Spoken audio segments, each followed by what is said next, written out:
Well, hello boys and girls of the YouTube world. I got a bit of a mess on my hands here. Today we'll be working on this 1964 Massey Ferguson 175 that I have split in the middle and then somehow dropped. The last time I bush hogged in 2023, well, maybe I'll start even earlier than that. So my left-hand brake was sticky, and I replaced that. It was the first time that it was the second time that I had substantially pulled a tractor apart like that. The first time my dad was there, and maybe I was in middle school or something. That went pretty smoothly. The oil that came out whenever I replaced it, though, was super milkshake. And I put fresh hydraulic oil in there. I used Delvac Universal Tractor Fluid, or Universal Tractor Hydraulic Fluid. Here we are. This guy.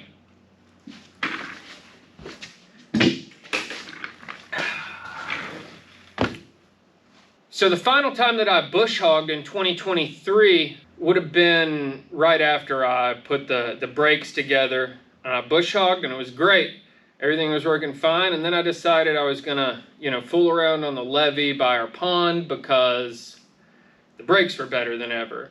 At some point my 3-point hitch stopped lifting, and so I just dragged it back to the shed here that we're in now. The next day I went to see what was going on. 3-point hitch is lifting fine, and I just assume everything was all right, and then I go to use it again and there's just absolutely no 3-point hitch.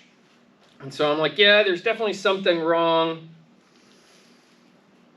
I'd never been into one of these hydraulic systems before, and so I read on some forums, I watched some YouTube videos. Speaking of which, there was an excellent video on replacing the brakes, how you split that. I'll link to that in the description. I can't think of the guy's channel right off the top of my head, or I would shout it out here, but that was great. Anyway, the deal is basically there's a little side cover that you pull off, and you can kind of look around in there and see what's going on. And the first thing I discovered was that the main lift cylinder was just gushing a ton of oil out of it, and I realized that had to be responsible for some of the way that it had behaved the entire time I'd had it. It's always dropped the implement whenever I press the clutch to the second stage. So this tractor has a 2-stage clutch. The first stage is for the gearbox, and then if you go on and press the clutch into the second stage, it disengages a second clutch disc, which kills this line right here, which is the pass-through to the PTO. And this line that runs straight through to the PTO also powers the hydraulics for the tractor. So when I would press the clutch to the section that disengages that clutch disc, my implement would begin to drop. And I thought that was normal, and maybe it is a little bit, but the speed at which it would drop it just is absolutely not right. So anyway, I pulled the top cover, I replaced the O-ring in the main lift cylinder, I put it back together, I put another 8 gallons of Delvac Universal Tractor Fluid in, and so when I pulled the side cover to discover the leaky lift cylinder, I also discovered that my fresh hydraulic oil, was milkshaked again. So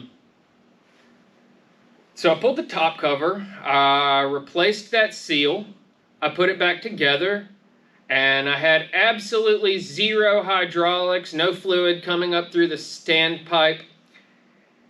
And it was at that point I realized I had something more going on. I drained the oil again, milkshaked for the third time without even taking it out of the shed this time. I did discover once I got it apart and got the hydraulic pump out and everything that there was just all kinds of crap in the bottom of that. And I think the way I've dropped it here actually is maybe beneficial, because some crap that was in the differential area has drained out the front of the case into the floor here.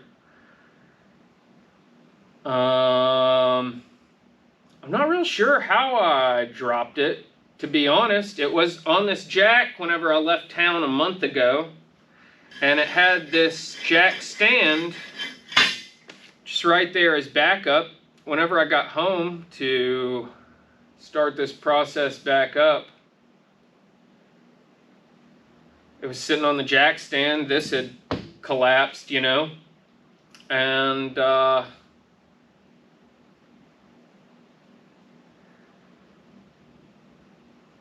you know, I cleaned out inside of here a little bit. I walked out here the next day and it looked like this. So I don't know what changed, but I guess I'll take you guys along for this ride, and every time there's something of technical interest, I'll stop and try to explain it. I learned a lot in the process, you know, getting up to where I have this this mess right now. I've rebuilt the hydraulic pump. I wish I had started making a video at the point that I was doing that, but my dad always said if a frog had wings, he wouldn't bump his butt every time he walks.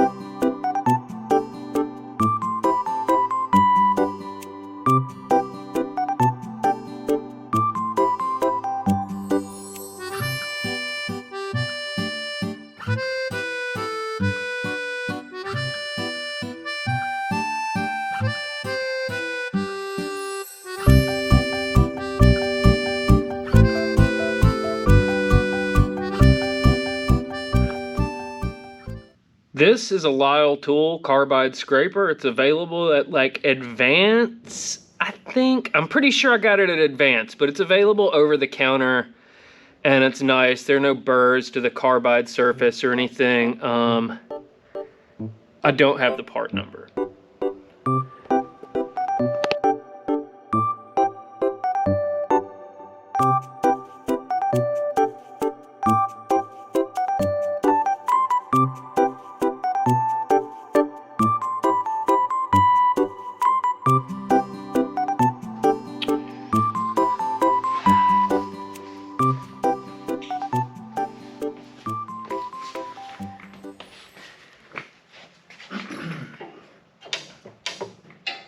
So you may have noticed in the little time-lapse section where I was doing the gasket scraping there, there's RTV and a paper gasket everywhere on this tractor.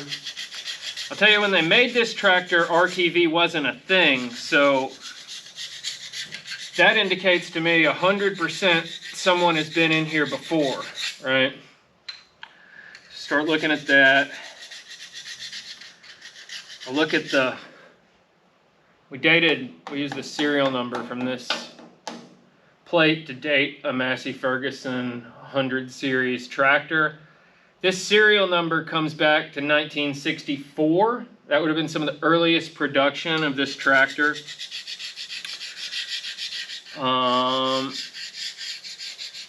And it's got the Perkins 4-cylinder 4.236, I believe. And I had to replace the thermostat maybe a year and a half ago, and it was stuck open. It wasn't letting the tractor come up to the correct operating temperature. And I just discovered there was no freaking part number for that thermostat. Well, there were plenty of part numbers for that thermostat, but none of them were at all the right size. So I just found something by the size, you know. The part that was in there was definitely an Agco part, or not an Agco, a Massey part. It was made in UK. So that's, you know, that's all lining up with it to be 1964. But then, whenever I split it, I discovered this dude is Multipower and has a later generation hydraulic pump that shouldn't have been available in 1964. So I believe this is two tractors that somebody put together into one at some point. And one of them is the 1964, and the engine definitely came from that one. But the guts are from something later, maybe the 70s.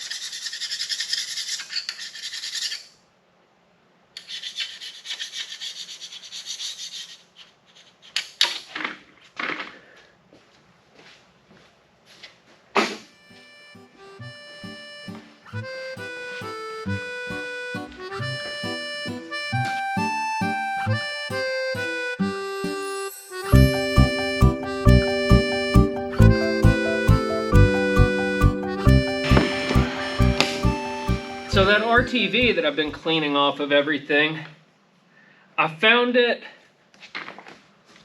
all throughout the hydraulic system. It was inside the lift pump, it was inside the auxiliary pump, it was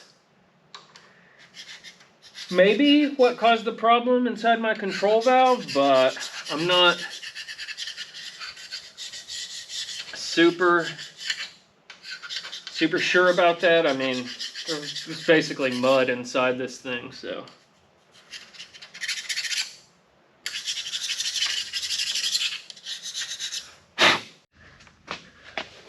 So there are several versions of the internal hydraulic pump on these things. You know, there were rolling changes over the years, but this is the last version of this plate. Well, so at first, there was no Multipower. You would have opened the transmission, or you'd put the top cover and find something like this main lift pump inside. And there would not be one of these auxiliary hydraulic pumps like this. It looks to me over the years that once they added this, there were 3 different versions of this gear linkage right here that runs the auxiliary pump off the same shaft as the PTO and this main lift pump.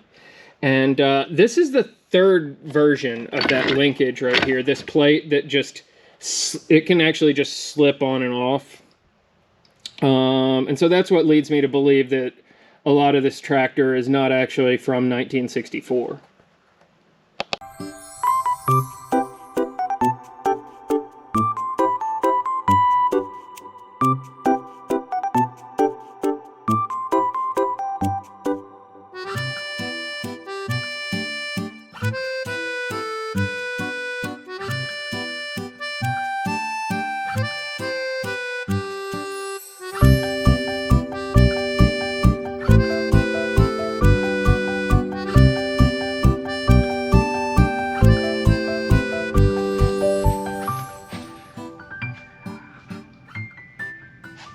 So in that time-lapse section there, you saw me rocking the tractor all around, moving this thing around, lifting up both rear wheels. And the deal with that is my calculations were just a little bit off whenever I built this splitting stand here. Let me just show you.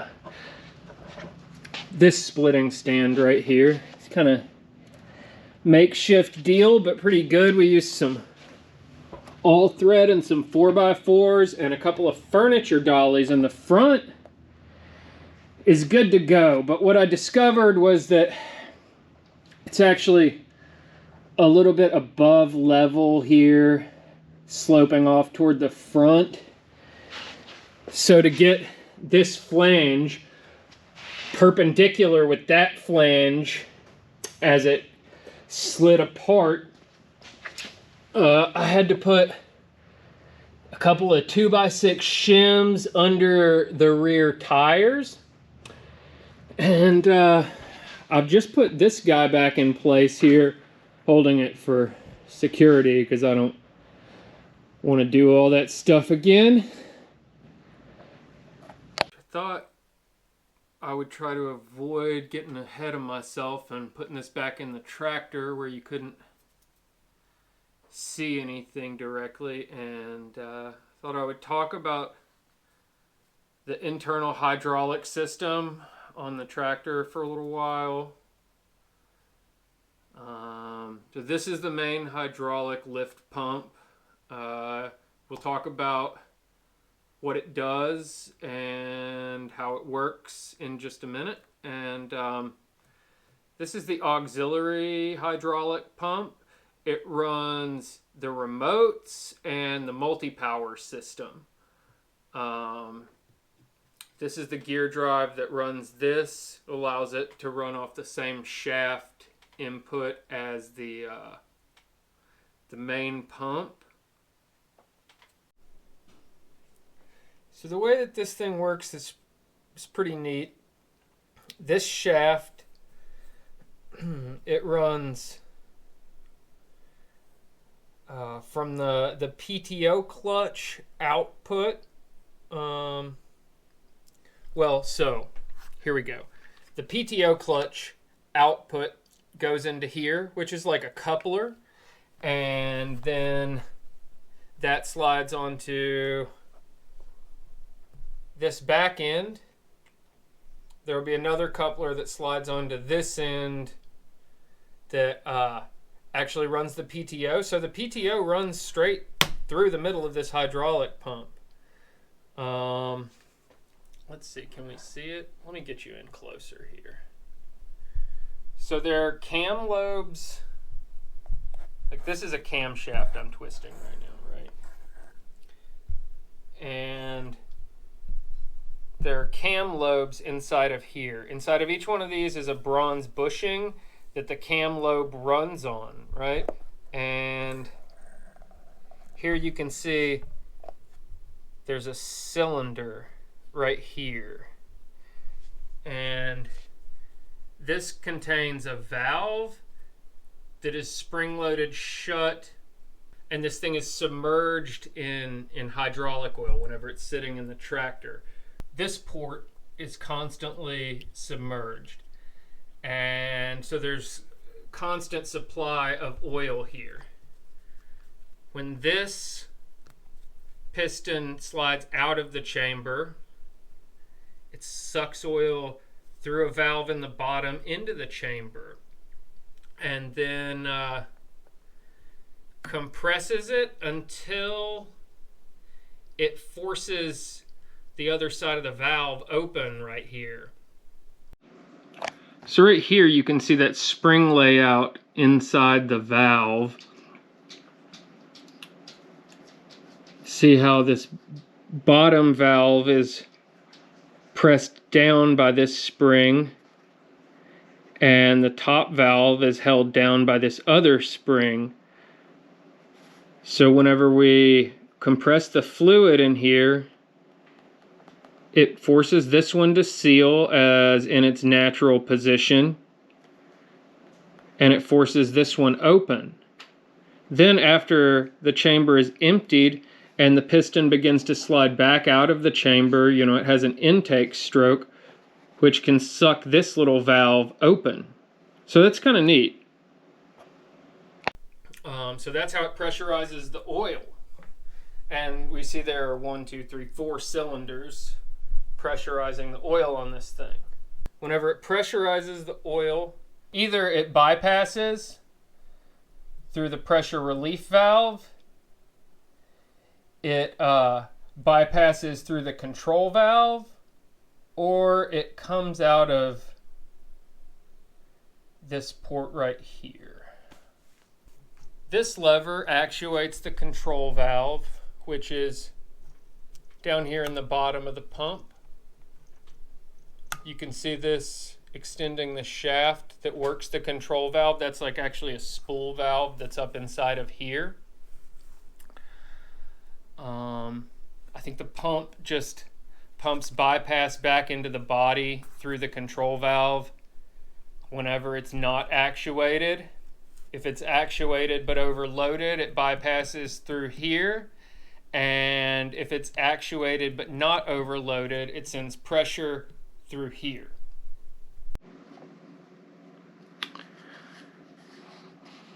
So this is the standpipe. It runs from that little hole I was just pointing at up through the top cover and to this little piece that in the parts book is called cap assembly. There's a plug on the side of it right here, and some people add a remote from here.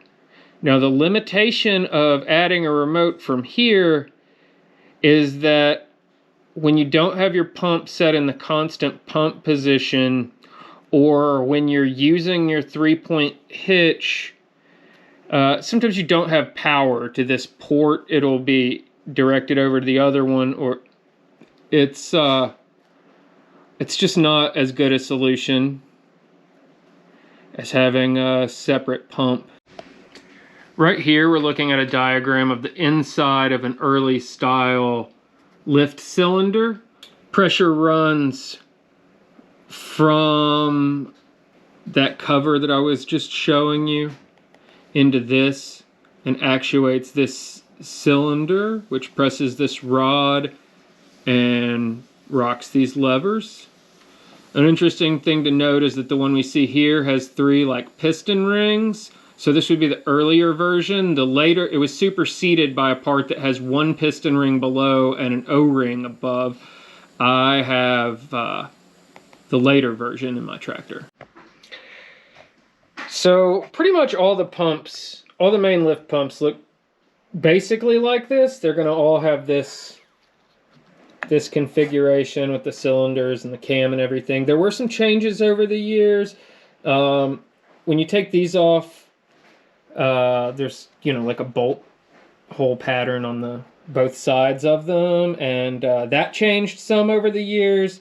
I believe the diameter of the piston may have changed over the years, and there are definitely versions with a vertical relief valve rather than a horizontal relief valve.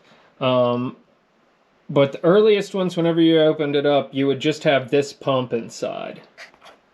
So when they initially added Multipower, they added this little box to the top of the pump. They later added the auxiliary hydraulic pump, which I have one version here.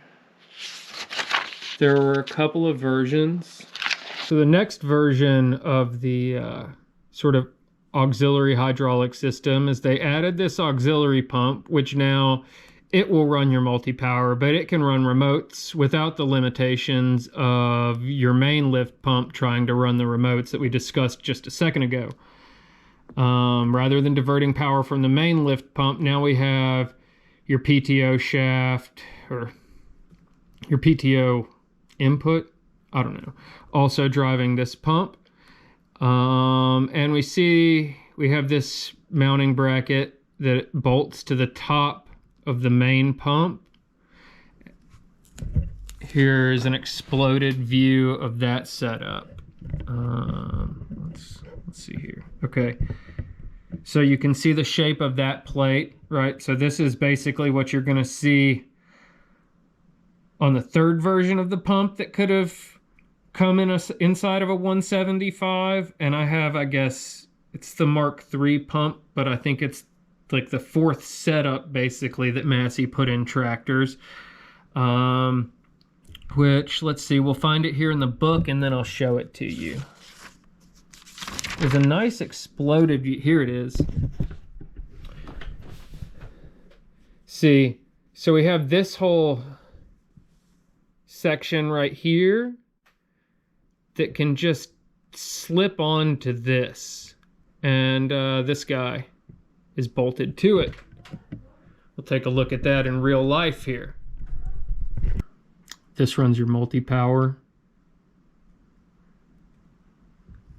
This runs your auxiliary hydraulics. We have a gear in here. It's turned by this input shaft.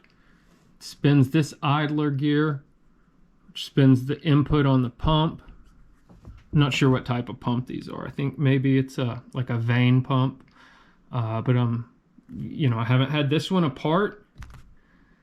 So when I tore into this thing, I had, you know, basically no idea how the hydraulic system worked. It's been a real learning process, which is why I decided finally that I needed to make a video about it, just to kind of, you know, I want to show the process, but I really want to share all the references that I have compiled, because boy, I've learned a lot. There's the Yesterday's Tractors forum. I say, you know, tons of information on there. The Massey Ferguson sub forum is pretty active. There's also, you know, like Tractor by Net. There are a couple of other forums, and there are a couple of Facebook groups, but honestly, I got most of my answers from the manual and from YouTube. I have a 175, but I have the manual for a 165. I actually downloaded the PDF, but then I printed it off, spiral bound it, and put these little tabs to get to each section quickly. I found the parts book pretty crucial. All the just exploded views of everything, I recommend it. If you've got a tractor, get the parts book.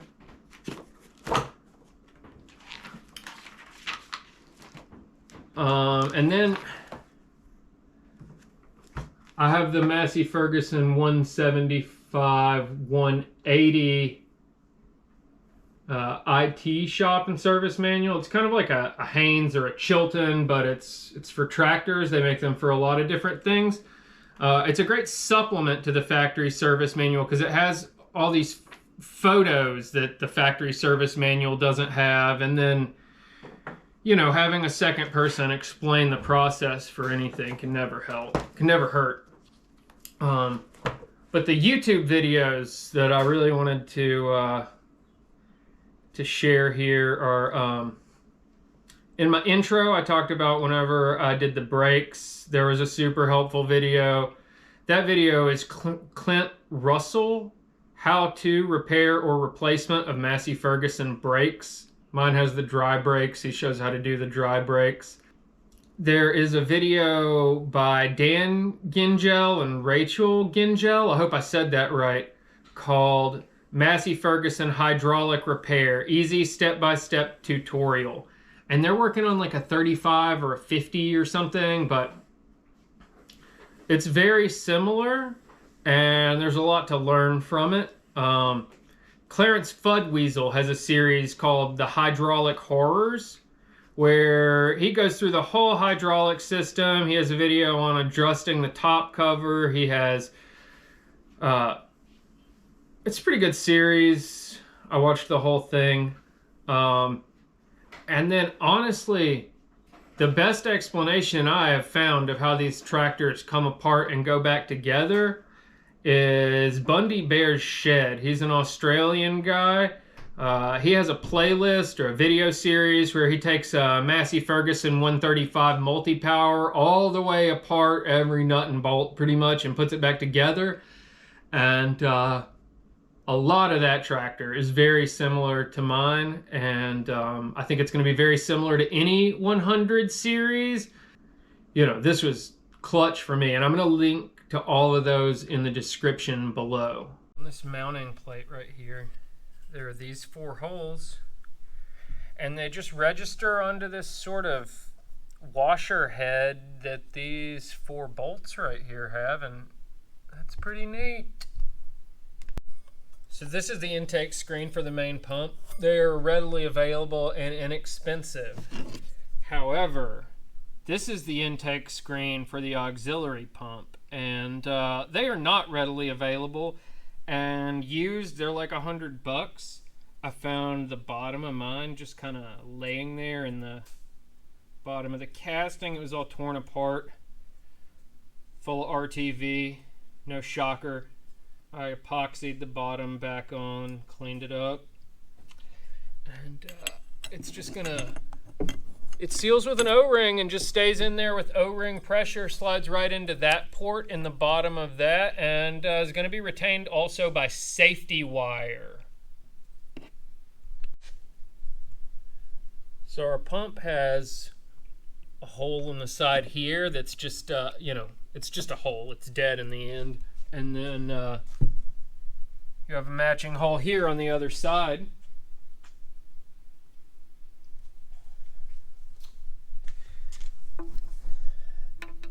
These pins bolt on the other way. These are supposed to be studs, but the studs came out.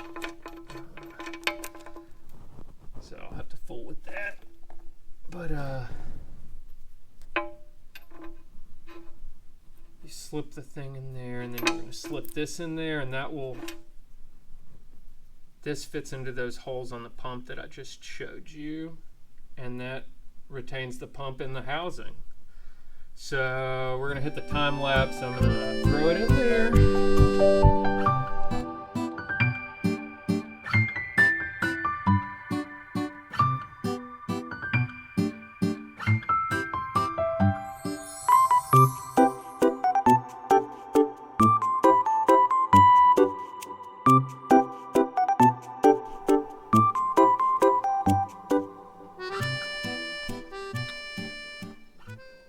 So somehow I lost one of these side cover gaskets. I bought 2 of them, and turns out I didn't even have to take the PTO cover off, but I'm kind of glad I did. I replaced some O-rings in there.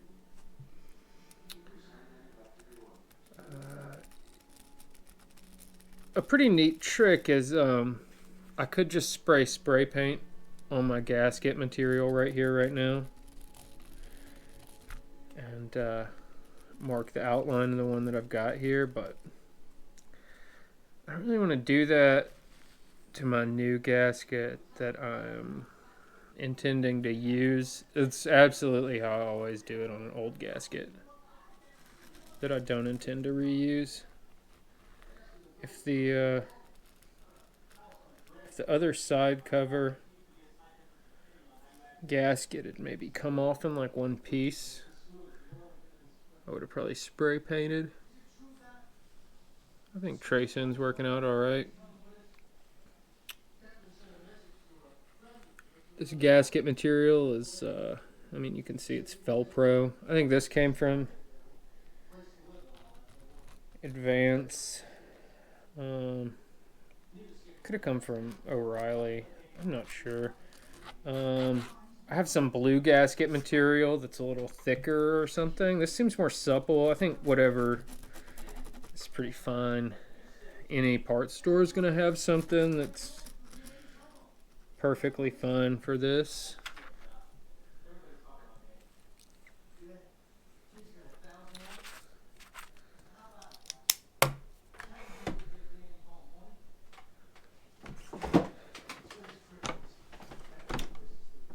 So now we'll just cut that out with some scissors, and then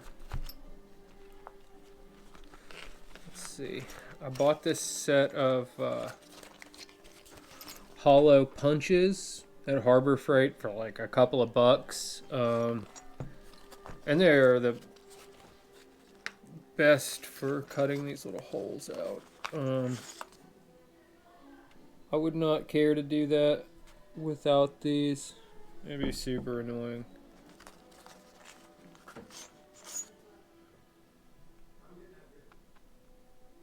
Oh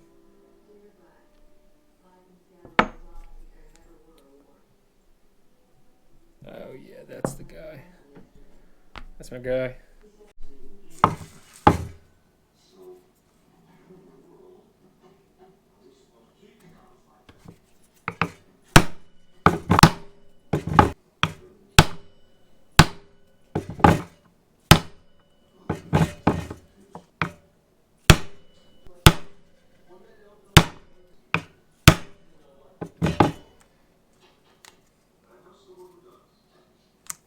there we go. So after the pump goes in, I sort of hand tight installed this guy so that I could get this fitting that I had to remove the pump clocked the right direction for this hose to fit in, right? And then we installed the PTO side cover here. This is the PTO shift lever right here.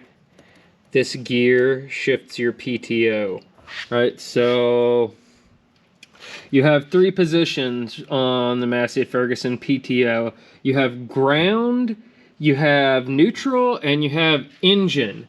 Whenever you are shifted to this position, it has the shaft that powers the hydraulics running straight through, and this is the engine shifted all the way forward. In the middle, it's not going to mesh with either this shaft or with this gear, and so it can idle in neutral. And when you shift it all the way back to the ground position, it meshes with this gear on the pinion, and as the rear wheels move, that gear spins, and you know, that's that. So that's pretty neat. The next step in this process is going to be to put the tractor back together in the middle. We're going to try to line this guy up with this guy. At the same time, we bring these flanges together nice and flush. So I'm going to dig up a gasket. We're going to hit the time lapse, and this tractor is going to go back into one piece, sort of, let's hope.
So it's pretty satisfying to have the sketchiest part of this operation completed. It's the only part that you could, you know, hurt yourself doing it without proper tools, which, I mean, they make splitting stands for tractors, but, you know, how often are you going to do that you need to buy one of those or build something better than whatever I have? I guess, I'm going to pop the stands out from under the tractor, and then I'm going to put the bottom 3 remaining bolts in, and then we're going to do some safety wire.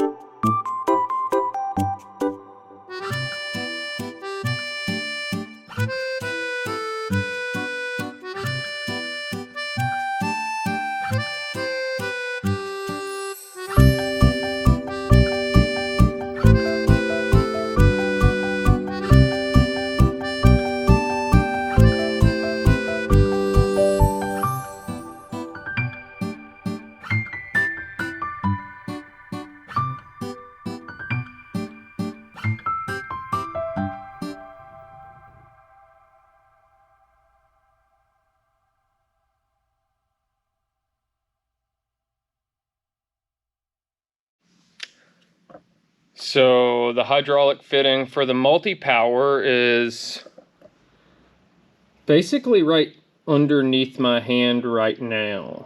The only way to reach it really is with like a crow's foot setup. It's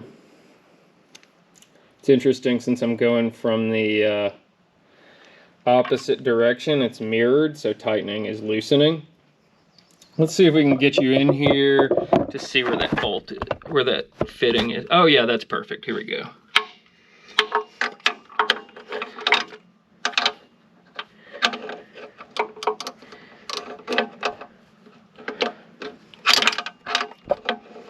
If we can get on there. What is happening? Maybe the camera is kind of in the way.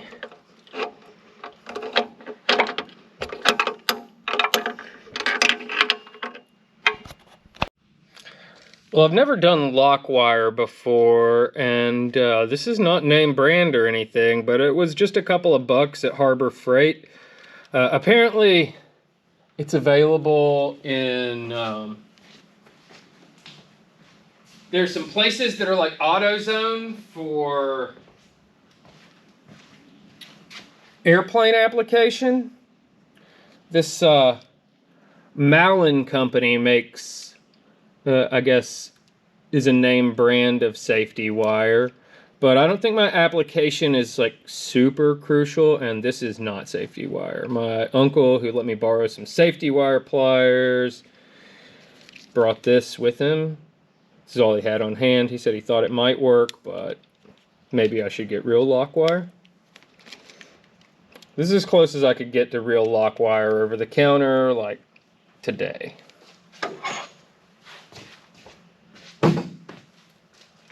We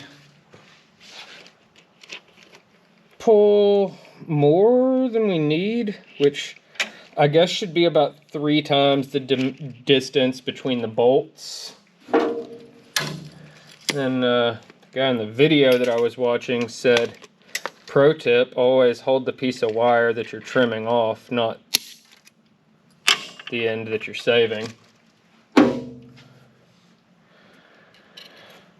So the first thing that gets lock wired, and I could have done this outside of the tractor and it would have probably been better, but is the top of the filter here over to the relief valve. So let's see what we see here.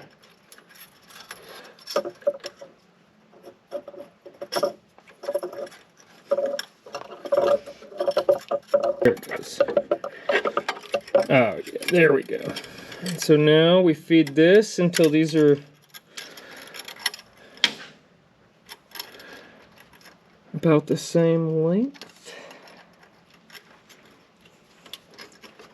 And the length from there to here is about that far. So I should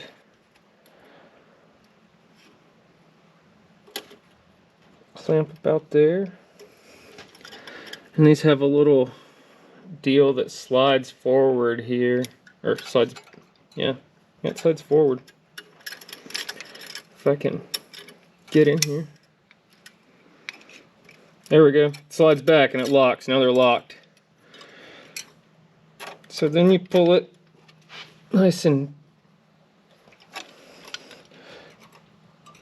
tight, and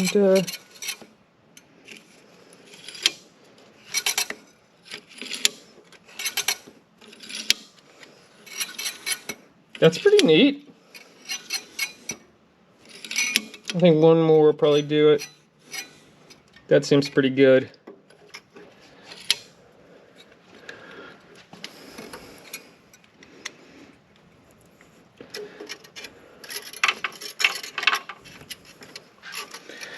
Now, the thing is that everything has to be going in the tightening direction. So you see how this is going to pull that guy threading inwards. And then we've got to make a...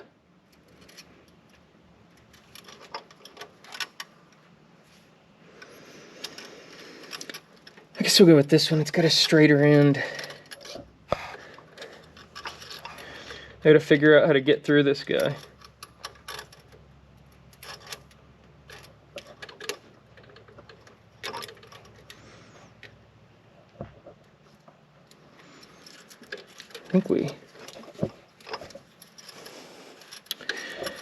I need to go around and come back.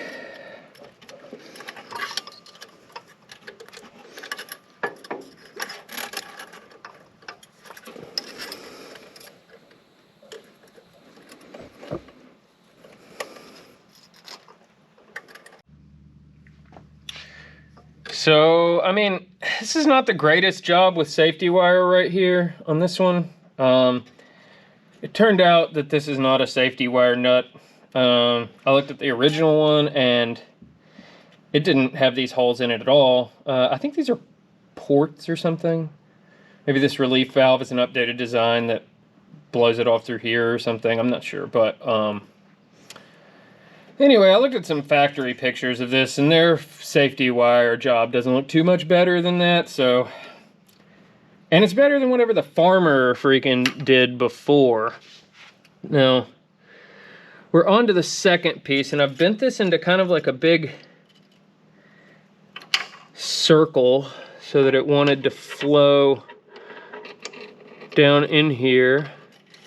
This one, they're both on the filters. Like, it's just that the filters are held on with the safety wire here. And I think this tractor had been working with no filters for probably longer than I've been alive, so I don't think it's that crucial, to be honest. Here we go. That one's through there. Now, I think that'll be all right for a few minutes here while I reinstall the auxiliary hydraulic line here. Let's see if we can get it in now with everything all tight in place. Oh yeah, it's a little bit shorter distance. That sure doesn't seem like there's a way for it to go, does it? I don't want to get after it with the bender if I don't have to. I mean, it went in there before. It doesn't make any sense to me. What the heck? No, that's solid. It's in its home.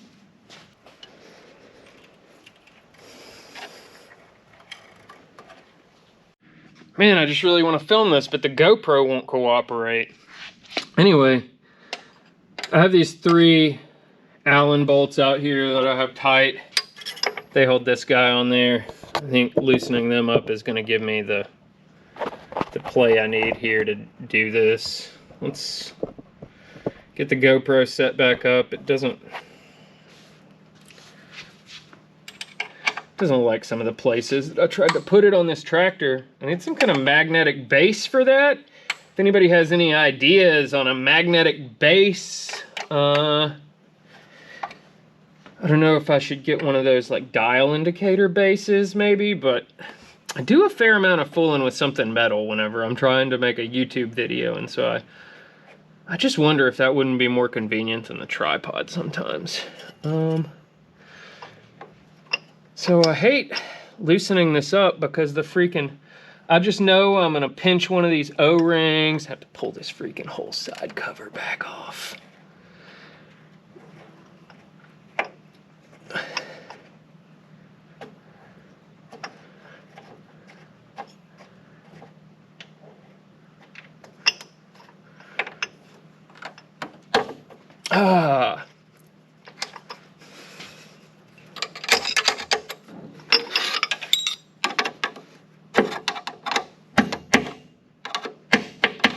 What are you hung about, guy?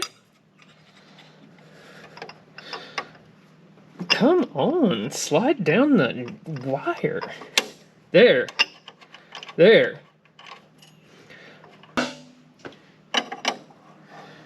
Ha. Same size as this little collar. It makes so much sense that all 3 of these are the same size fitting, right? This guy's not though, he's bigger. No, it's the same.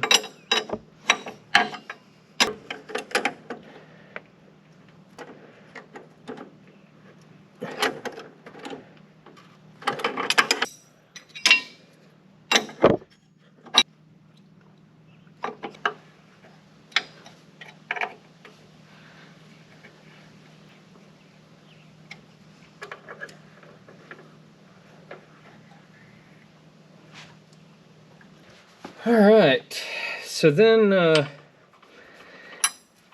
guess I've still got this fitting to tighten up, and then we'll be onto a little second piece of safety wire there, which also goes in some sort of silly non-standard way. It's just to hold the filter on, you know, so I guess we're back to the Knipex. Knipex.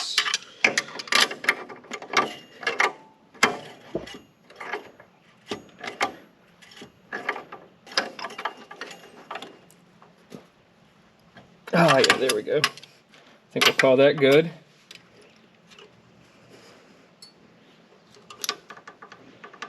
It's not, it refuses. There we go. Okay. Cool, we'll call that pretty twisty. That's pretty twisty. And then like one of these.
That should do. I don't hate that. Pulled this shaft out, flipped the collar around, put it back in. This is all retained now. See, this is as far as that deal can slide now. Well, I took a little break. I went to town. I looked for cotter pins. I could not find one that was long enough. My assortment didn't have one that was long enough, so I just doubled up this 2 strands of safety wire and did something weird. Ought to be all right. I mean, I can't imagine it's too much worse than the nail that was in there before. I guess the nail was really heavy, but man, it was terrible to try to get out. So, you know, at least this is easier to get off. So next we have the PTO shaft to install. There's a seal inside of here. It seems pretty alright. I didn't order one. I don't intend to replace it. I was gonna replace this O-ring that seals around the outside of it, but it seems in great condition. It has to have been replaced at some point. So that goes in there, and then it gets retained by this dude. So it goes in that hole right there, and let's see what we see.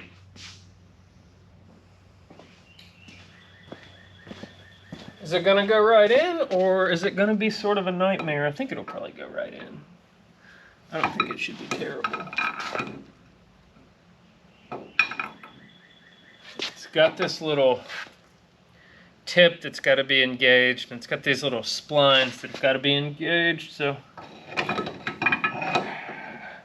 should be easier than the front that went the same way, right?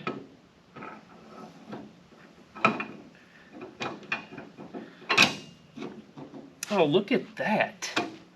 Look at that.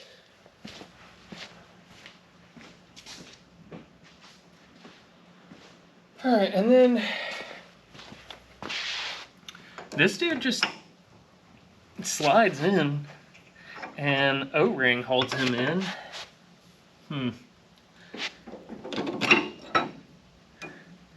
Should I?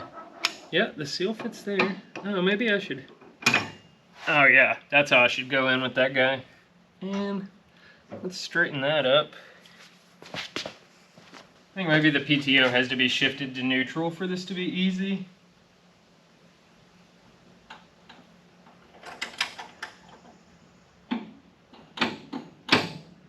And let's see.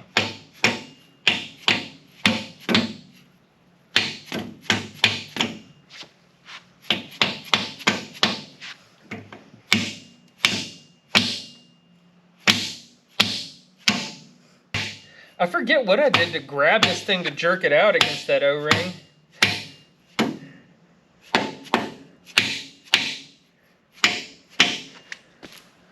Now, I bet I got some bolts to go with that plate somewhere. Or screws. I guess it's just 2 big fat screws. Yeah, because I have the wrong plate here. Or a later one? I'm not sure. But there was... which way do we go? Probably like that, so we have the clearance down there, huh? I should have taken a dang picture. But there is... I noticed looking through parts that sometimes there's a triangular plate back here that I think would have used these 3 and left these 4 bolts to do whatever their deal is on their own. I never use this huge old hand-me-down Craftsman screwdriver except on this tractor or to like pry on stuff, it seems like.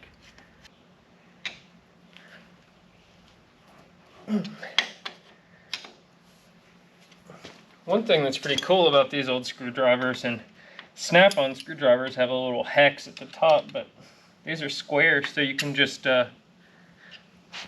you know, throw a 1/4 inch wrench on there and give her a little extra torque.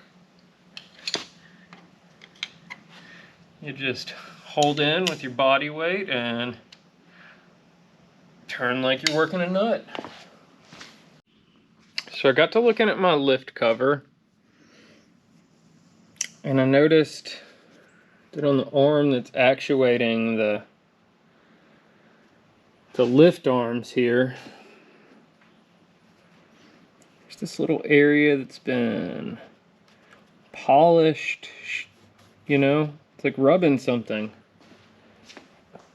So I went and I look inside the tractor, and you can get in there better than I can now, I think, but oh, come on, glare. There's this section, there's this corresponding worn spot right here.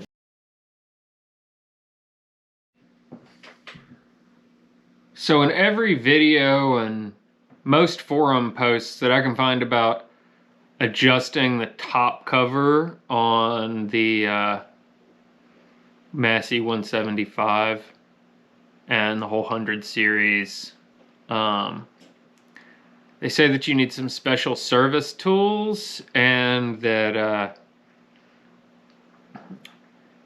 it's super dangerous not to use the special service tools, or not in hazardous to your health, more like hazardous to your wallet, because you could crack the whole rear main casting of the tractor apparently, and I guess it would crack it, you know, contacting those spots that mine is rubbing, right? So I'm in the position that I know mine is adjusted too far out and that I need to bring it back. So I went searching for what I could do, maybe to avoid importing some specialty tools that are remanufactured in England and not available from Massey Ferguson. And, well, so there's used to be this guy, Big Dean. It was before I had a Massey Ferguson, but I guess he was very active on forums in the early 2000s and had his own website and was regarded in the forum community as knowledgeable. He had a CD or something that was a really useful knowledge base on Massey Ferguson tractors that is no longer available. But so I found a post by him, or it was a quote of a post by him. And let me just, oh, hello, Lincoln. What are you doing, man? I will share it. I'll share a link in the description. But it was a post on Tractor Forum. And Big T says, it's doubtful that you will find these tools. You'll have to improvise. Attached below are comments regarding alternative methods written by Big Dean and posted on the internet. For the MFN 970, I always used a piece of 3/8 plate. I have used a 3/8 bolt between the ram arm and the back edge of the lift cover. The MFN 163, you can use anything that will hold the dashpot plunger all the way extended. I have used a paper clip bent so that it would hold the plunger out. I have set a lot of lift cover linkage like this, and they always work just fine. I'm gonna trust Big Dean. I'm gonna use a paper clip. I'm gonna use a 3/8 bolt. And I'm going to use this $5 hang scale from Walmart.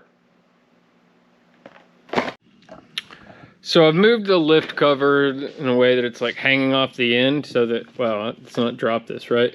But so that these can fall to the point that that's resting right there, right? And then now I'm going to find a 3/8 bolt and shim that guy up.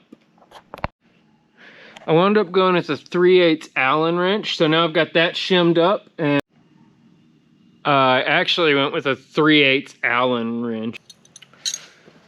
The draft control here takes a 1/2-inch wrench. So now I locate draft control lever between 2 sector marks in the quadrant, place the adjustment wedge tool in, locate the ram arm. So it took me a minute to understand how the heck this process works. I was skipping a line in the manual or something. But so what we want to do to adjust the draft control, we configure the levers like this, with this guy is between those 2 hash marks that you can see there and there. And then we back this guy off so there's no tension. This guy is the position control adjuster. And then we crack this lock nut loose. We tighten or loosen this guy until we have between 0 and 2/1000ths clearance between this guy and this guy. Okay. Loosen the lock nut. Loosen the screw. Everything is very loose. Or very loose. Position control cam can move here. So then we'll take the 1/2-inch. We'll back off the lock nut on the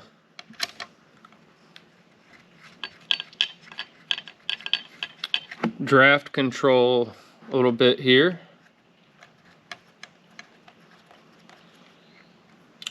And now, where do we go? I apply a 3-pound force on the lever, and I want 0 to 2/1000ths clearance. So let's see. Let's move you guys so that you can see what I'm talking about here. Okay, you can see the position, you can see the draft control adjustment bolt and the, oh, come on, GoPro. There we go.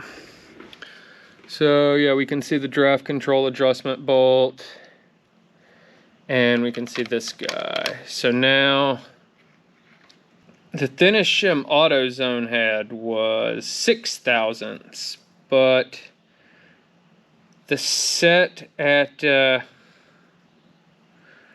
O'Reilly, they had a performance tool made in China. It goes down to, come on, goes down to 1.5 thousandths. So that should be perfect. If my 1.5 thousandths is, you know, snug, little drag, that'll be just right. So if I can get this joker out of here. Oh, there we go. Yeah, that is a thin piece of metal. Gee whiz. Oh man, so much.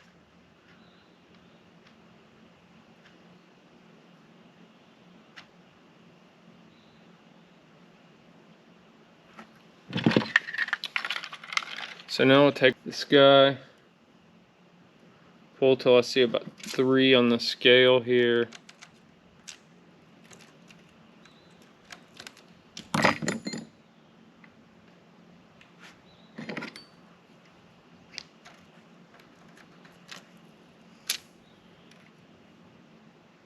Oh, hello, I have 2 shims here. I have 2 tiny little baby feeler gauges together here. Dang. Let's see what we can see here. So I have a 1.5 and a 2. We're gonna try to get it where whenever I pull up to 3, the 1.5 will go, but the 2 won't. A little tighter than that.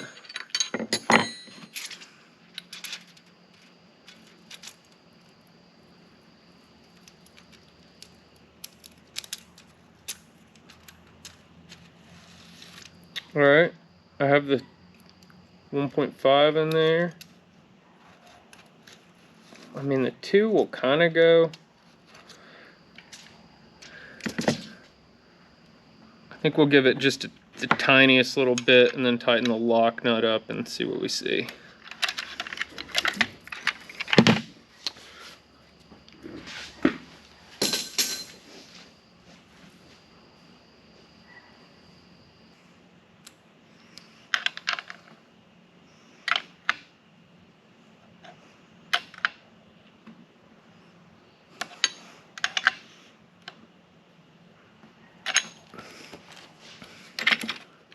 Gonna get my little wedgie guy back in here. Yeah, there we are. And I think we're pretty good. I'm just gonna check one more time with my wedge readjusted.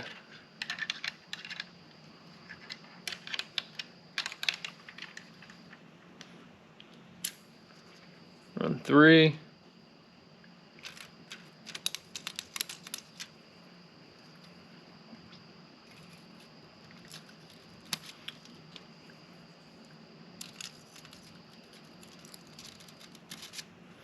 Yep, I think we're there. For adjusting the position control, we'll need a 3/8 end wrench or some kind of 3/8, and we'll need a 3/32 Allen wrench. Then we go back down here and we move our draft control lever to the all the way up position. It turns out that your quadrant will look pretty much like that whenever you have it adjusted correctly. And it's exactly what you see here. So this picture is accurate for sure. Now we'll adjust our position control screw to again have that right amount of 2 to 3 thousandths clearance here, which I have not done. I had already done that first adjustment, but I have not done this one, and I have backed this guy off, so that's why it's so loose right now.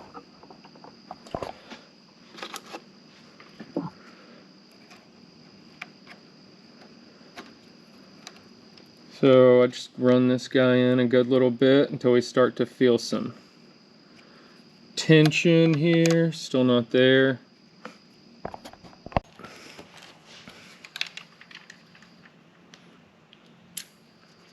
Run 3.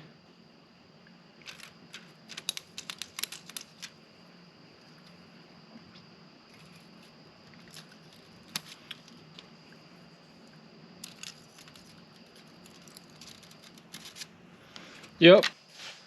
We've re-rigged this guy so he can hang a little higher. I think that might be more convenient, and I'm also pretty sure this is what I did whenever I took it off. If I would have started videoing right from the beginning, I would have had some record of that crap.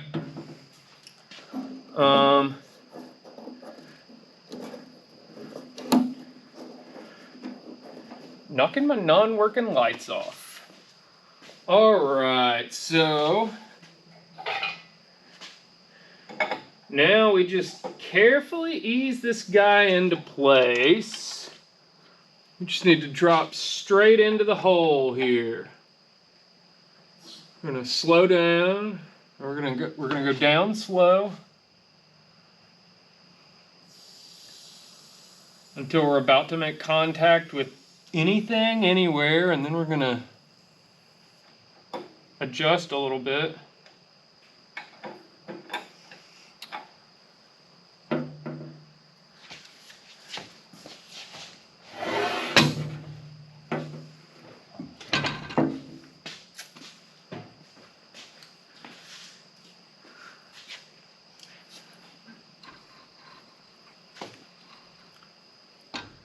It's looking a little far forward. Let's come straight back a touch. Oh yeah, right in there is looking pretty close. Let's see here.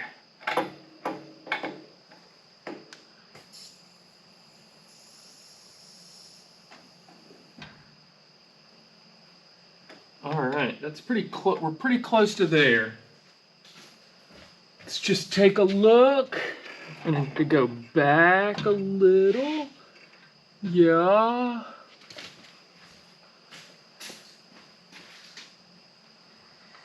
Let's get this guy up out of the way. There we go. We'll just throw some pins into some holes, and that'll help guide me straight on in.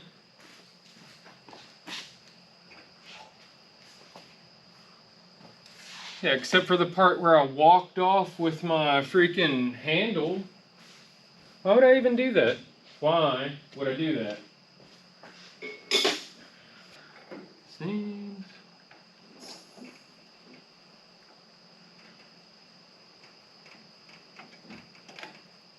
pretty close.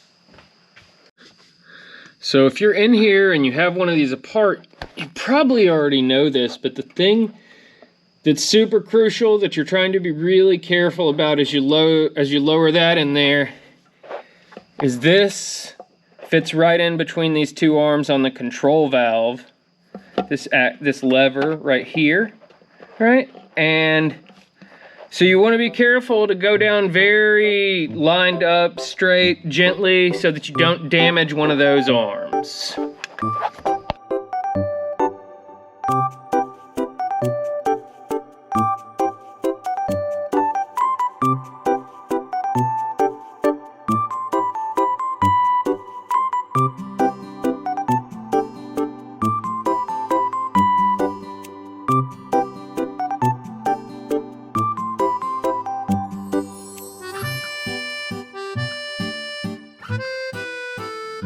After running all those bolts down, the next thing we're going to need to do is install the hydraulic standpipe.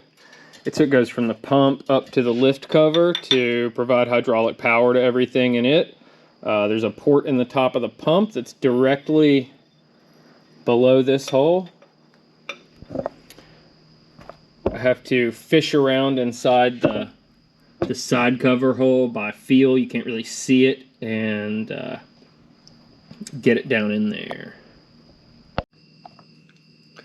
So you can see we got the standpipe in there now. It's registered in the top of the pump, and there's an O-ring on this one, and this port goes over that, right? And so there's actually only going to be one way for this particular cap to fit, or else these holes don't line up. So you can't really mess up which direction you put this on. The only issue is like pinching that O-ring, pinching this O-ring, something like that. But if we can get past that backup ring, we'll be golden. Oh yeah, snapped right in. And then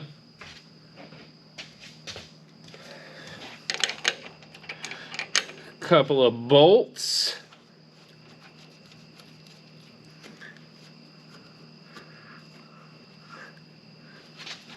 These are 5/8.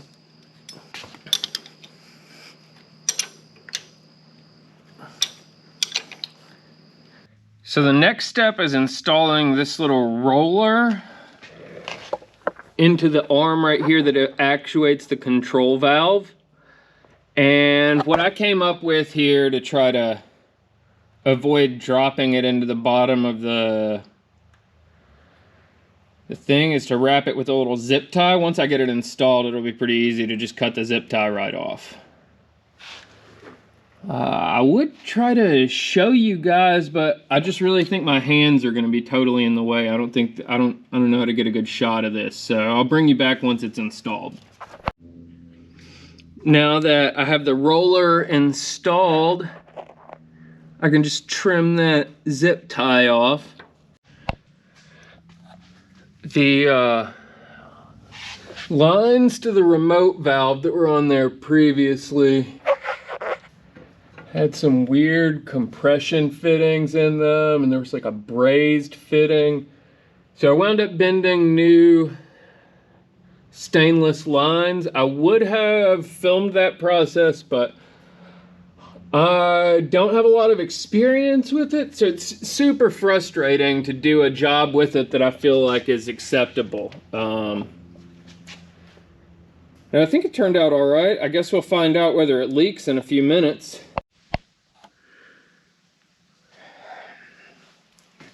All right, well, here's the moment. We're gonna try to start this thing up. I am guessing that either I have a dead battery, maybe. Let's see what we see.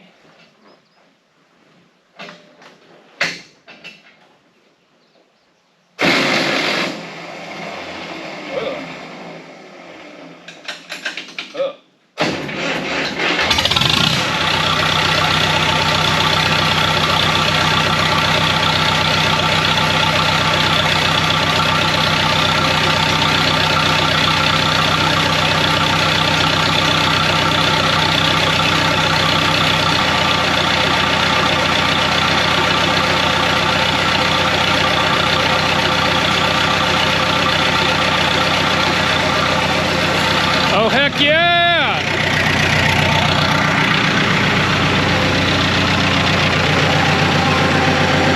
I see no drips here. No drips here.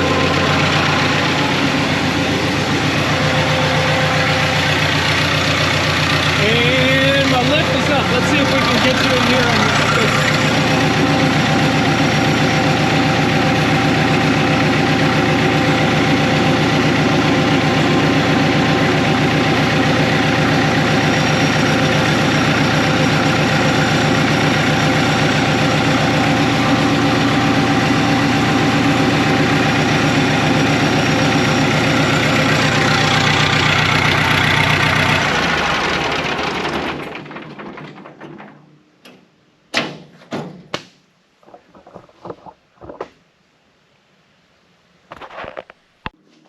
I suppose I have a couple of small things left to get this all buttoned up and get it where I could ride back out into the field on it, maybe do some bush hogging. I need to put the actual remotes from the valve back on. I need to put this side cover and foot plate back on now that we know everything is working right. And then we got a couple of just covers that go on the outside of the tractor. Maybe I'll go on and shoot a time lapse of that whole deal.